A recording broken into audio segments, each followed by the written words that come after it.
पढ़ाई, दवाई, कमाई, सिंचाई की व्यवस्था नहीं है और यहाँ अपराध चरम सीमा पर है। अभी 70,000 करोड़ का घोटाला आया सीएजी की रिपोर्ट में, कोई हिसाब किताब नहीं। चूहा पुल गिरा देता है काट के। हमने पेंशन बढ़ाने की बात की 1500 रुपए, तो ये 1100 करते हैं। यूनिट फ्री में बिजली की बात की तो 125 यूनिट ये फ्री में देने लगते हैं। हमने 5 लाख सरकारी नौकरियां दी, तो अब ये भी नौकरी की बात कर रहे हैं। सबसे ज्यादा अगर बेरोजगारी है तो बिहार है। नीतीश जी के साथ जो अन्याय हो रहा है एनडीए में, एक बार भी कोई भी जॉइंट प्रेस कॉन्फ्रेंस जो है नहीं की गई है। ऐसी 20 साल पुरानी निकम्मी सरकार को हम लोग उखाड़ करके फेंकेंगे। नमस्कार, बिहारी टॉप देख रहे हैं आप, मैं हूं शशांक। देखिए, आज मौर्या होटल में महागठबंधन की तरफ से संयुक्त प्रेस वार्ता रखा गया है। इस प्रेस वार्ता में तेजस्वी यादव मौजूद थे, वहीं कांग्रेस की तरफ से राजेश राम, जो कि बिहार कांग्रेस कमेटी के प्रदेश अध्यक्ष हैं, वो मौजूद थे। वहीं वीआईपी की तरफ से मुकेश सहनी मौजूद थे। आपको बता दें कि राजस्थान के पूर्व मुख्यमंत्री अशोक गहलोत जो है वो भी इस प्रेस वार्ता में मौजूद थे। आपको बता दें कि कुछ दिन पहले ही अशोक गहलोत बिहार के दौरे पे आए हैं। उन्होंने लालू जी से भी मुलाकात की। सीट बंटवारे को लेकर जो खींचातानी चल रही है उसको सुलझाने की कोशिश भी की। वहीं बता दें कि आज अशोक गहलोत ने एक बड़ा ऐलान कर दिया है प्रेस वार्ता में। उन्होंने साफ कर दिया है कि महागठबंधन की तरफ से तेजस्वी यादव ही मुख्यमंत्री के दावेदार होंगे। वहीं एक और बड़ी खबर इस प्रेस वार्ता में निकल कर सामने आई है, वह यह खबर है कि मुकेश सहनी को जो है महागठबंधन उप मुख्यमंत्री का दावेदार मान चुकी है। बाकी क्या कुछ कह रहे हैं उनके बयानों के साथ आपको छोड़े जाते हैं। हम महागठबंधन के लोग केवल सरकार बनाने के लिए ही नहीं, मुख्यमंत्री बनने के लिए नहीं, बल्कि हम लोगों को बिहार बनाने का काम करना है, इसलिए हम लोग एकजुट हुए हैं। और हम आदरणीय लालू जी का, राबड़ी देवी जी का, मैडम सोनिया गांधी जी का, राहुल गांधी जी का, खरगे साहब जी का, प्रियंका गांधी जी का, दीपांकर जी का, मुकेश सहनी जी का, डी राजा साहब जी का, आईपी गुप्ता जी का, बेबी साहब जी का, नरेश जी, ललन जी का हम दिल से धन्यवाद देते हैं कि सभी महागठबंधन के साथियों ने मुझ पर पुनः भरोसा जताया है। इसके लिए सभी हमारे महागठबंधन के नेता हों, कार्यकर्ता हों, उन सब लोगों को दिल से हम धन्यवाद देते हैं। और उन सभी लोगों से ज़रूर कहना चाहेंगे कि जो उम्मीद, जो विश्वास आप लोगों ने हम पे जताया है, उस उम्मीद पर हम ज़रूर खरे उतरेंगे और मिल करके जो डबल इंजन की सरकार है, एक इंजन भ्रष्टाचार में है, एक इंजन अपराध में है, ऐसी 20 साल पुरानी निकम्मी सरकार को हम लोग उखाड़ करके फेंकेंगे। ठीक कहा अशोक गहलोत जी ने कि भाई हमारा तो जॉइंट प्रेस कॉन्फ्रेंस भी हो गया, इससे पहले कई राउंड हम लोग साथ भी बैठे, लेकिन हम लोगों ने नीतीश जी के साथ जो है, जो अन्याय हो रहा है एनडीए में, एक बार भी कोई भी जॉइंट प्रेस कॉन्फ्रेंस जो है नहीं की गई है और ना ही ऑफिशियली रूप से मुख्यमंत्री का चेहरा घोषित किया गया है।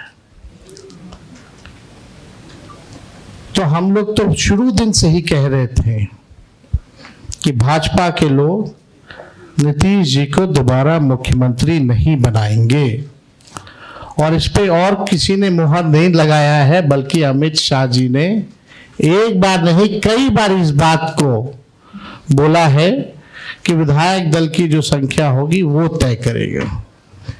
लेकिन अमित शाह जी से हम जानना चाहेंगे, इस बार आप ये बात कह रहे हैं, पिछले बार तो ये बात नहीं थी। यह लगातार 20 साल से एनडीए की सरकार है, हमेशा से मुख्यमंत्री का चेहरा आप लोगों ने घोषित किया। आखिर क्या कारण है कि इस बार आप नीतीश कुमार जी का मुख्यमंत्री के चेहरे का नाम का घोषणा क्यों नहीं कर रहे?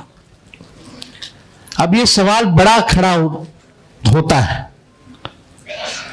तो हम लोग तो जो कहते थे वही हो रहा है, और आप देख लीजिए जो भी जनता दल यूनाइटेड में जो नेता हैं, नीतीश जी के खराब सेहत का वो चेहरे का इस्तेमाल करके 3-4 नेता जो भाजपा के लिए ही काम कर रहे हैं, जो जनता दल यूनाइटेड को खत्म करने में लगे हैं, अब चुनाव के बाद जनता दल यूनाइटेड को भी ये लोग खत्म कर देंगे, दल नहीं रहेगा। यानी आप मान के चलिए कि नीतीश कुमार जी का ये आखिरी चुनाव है। ये स्पष्ट अमित शाह जी ने कर दिया है, निर्णय ले लिया है।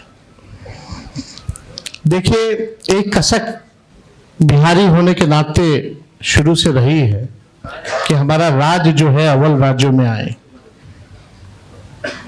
लेकिन 20 साल राज करने के बाद भी राज्य में 11 साल केंद्र में मोदी जी प्रधानमंत्री रहते हुए भी सबसे अगर कोई गरीब राज्य है तो बिहार है, सबसे ज्यादा अगर बेरोजगारी है तो बिहार है, सबसे ज्यादा अगर पलायन होता है तो बिहार में, महंगाई है, कारखाने नहीं है, यहाँ उद्योग नहीं है, धंधे नहीं है, पढ़ाई दवाई कमाई सिंचाई की व्यवस्था नहीं है, फूड प्रोसेसिंग यूनिट्स नहीं है, आईटी हब नहीं है, SEZ नहीं है, आईटी पार्क की व्यवस्था नहीं है, एग्रो बेस्ड इंडस्ट्री नहीं है बिहार में।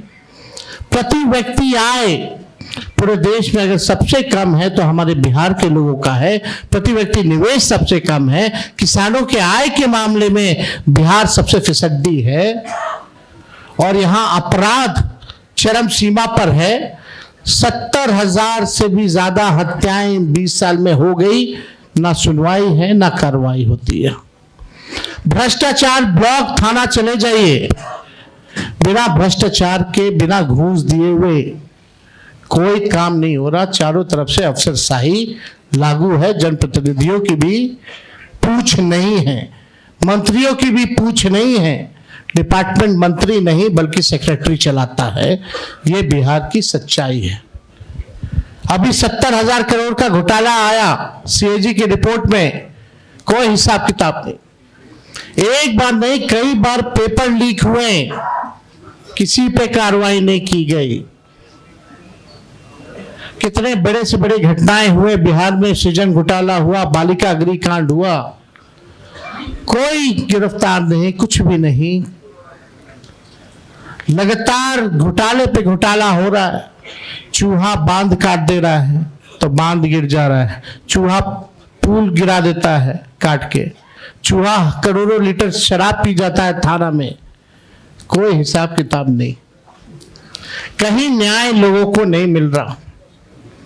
जो स्थिति बिहार की है, गोलियां चल रही होती है पटना के शहरों पर, बड़े बड़े उद्योगपतियों को, इंडस्ट्रियलिस्ट को।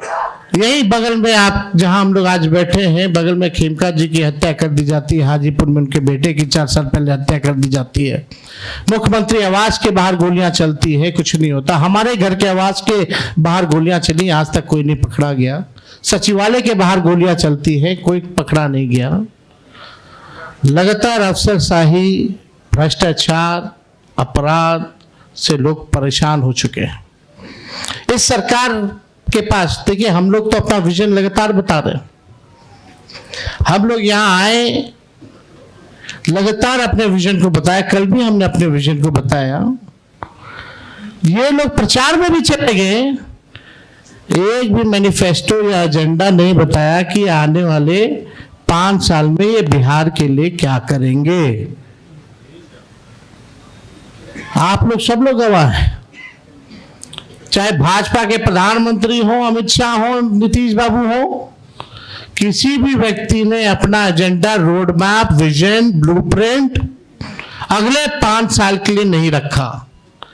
लेकिन ये नकलची सरकार, तेजस्वी ने जो कहा उसका इन लोगों ने नकल किया।